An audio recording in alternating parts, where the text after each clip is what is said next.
निबंध व्यक्ति मर जाते हैं पर वो हमेशा अमर रहती है, कभी कभी नहीं मरते हैं। पता है आपको, जब तक कवि की रचनाएं हैं तब तक कवि जिंदा होते हैं, चाहे वो हमारे दिनकर जी हो, चाहे बच्चन जी हो, या ऐसे अनेकों कवि हैं। समझेंगे? जल हूं मैं, जल हूं मैं, शुरू करते फिर सुनिएगा ठीक है? ठीक है। जल हूं मैं, ये जल जो है अपना परिचय दे रहा है, जल जो है अपनी महत्व को बता रहा है। आज समाज में देखते हैं, आपकी समाज में पानी के आधार पे भेदभाव की जाती है। होता है ना बुआ, उसका पानी चलता है, उसका पानी नहीं चलता है। पर जल कह रहा है, नहीं सुने, पानी कह रहा है, जल कह रहा है कि हमारे आधार पर, मेरे आधार पर जो है छुआछूत होते हैं, मेरे आधार पर जो है भेदभाव होते हैं, लेकिन मैं एक ही हूँ। पर मेरे को बांट दिया जाता है, मेरे को बांट दिया जाता है, और मेरे आधार पर लोगों को एक दूसरे से भेदभाव किया जाता है। पर मैं एक ही हूँ, मेरा महत्व एक है, मेरा अस्तित्व एक है। पर आप समझेंगे कैसे मेरी जो है लोगों कैसे कैसे आप अपने अपने रूपों में बांट देते हैं।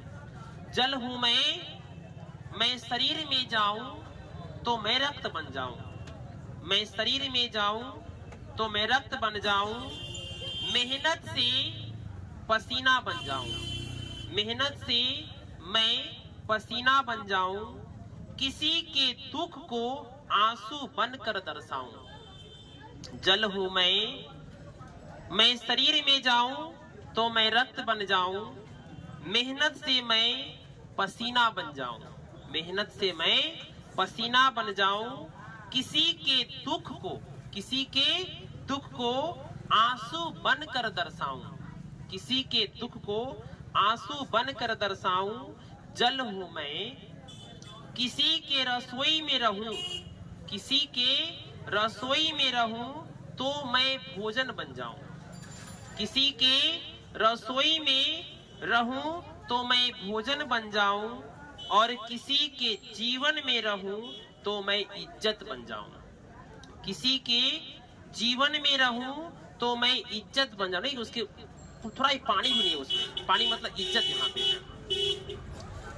किसी के जीवन में रहूं तो मैं इज्जत बन जाऊं।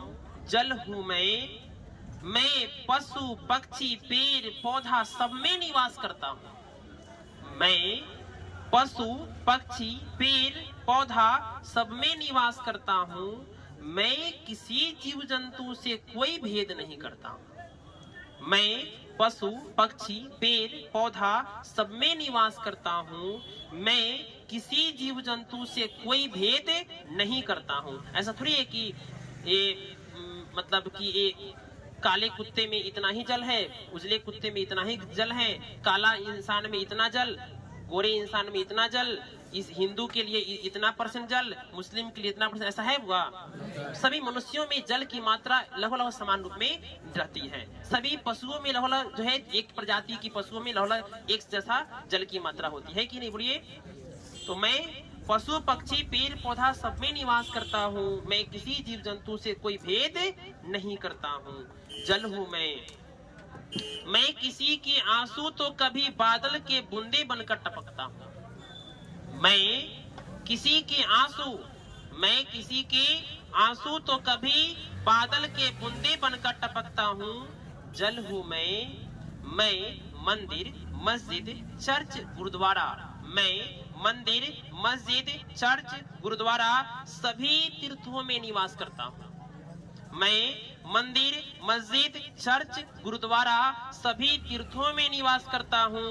कभी गरीब अमीर बड़ा छोटा में कोई भेद नहीं करता हूँ, कभी गरीब अमीर बड़ा छोटा में कोई भेद नहीं करता हूँ। ऐसा थोड़ी है कि अमीरों के लिए लाल पानी, गरीबों के लिए उजला पानी है, बोलिए? सभी इंसानों के लिए एक जैसे पानी है कि नहीं, बोलिए? या मंदिर के लिए अलग जल होते हैं, मस्जिद के लिए अलग जल होते हैं? नहीं, सभी जल एक जैसे होते हैं। सबका आप देख, सब में हाइड्रोजन और ऑक्सीजन ही है, सब में का सूत्र जो है रसायन उसका H2 ही है। सब में जितने भी मंदिर का जल हो, मस्जिद का जल हो, गुरुद्वारा का जल हो या चर्च का, सभी में 2 हाइड्रोजन के अणु और 1 ऑक्सीजन के अणु से ही मिलके बने हैं। क्योंकि जल कहता है कि मैं मंदिर, मस्जिद, चर्च, गुरुद्वारा सभी तीर्थों में निवास करता हूँ। कभी भी गरीब, अमीर, बड़ा, छोटा में कोई भेद नहीं करता हूँ। हम सब में हूँ, हम में सब है। जल कह रहा है हम में सब है, सब में मैं हूँ। हम में सब है मतलब हमसे ही सब है, तब तो कहा जल ही जीवन है। जल कह रहा है कि हमसे ही सब है, सब में मैं हूं।